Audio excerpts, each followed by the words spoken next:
Everyone welcome back to my channel. তো আমি বাবার বাড়িতে এসেছি আর এখানে দেখো মা একটা পাখির বাসা পড়া পেয়েছে, গাছের নিচে পড়েছিল। কি সুন্দর করে বানানো পাখির বাসাটা দেখো, আর কি সুন্দর করে সাইড দিয়ে আবার তুলো না কি দিয়ে এইভাবে বেঁধে নিয়েছে পুরো বাসাটা। কি দারুণ দেখতে, এটা একটা ছোট্ট পাখির হবে বাসা।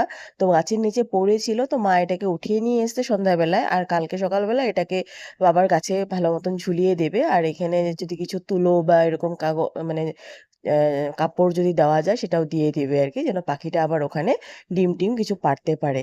কিন্তু সেটা করার আগে মা আমাদেরকে সঙ্গে নিয়ে এসেছিল দেখানোর জন্য যে দেখো কি সুন্দর করে পাখিটা বানিয়েছে নিজের বাসাটাকে।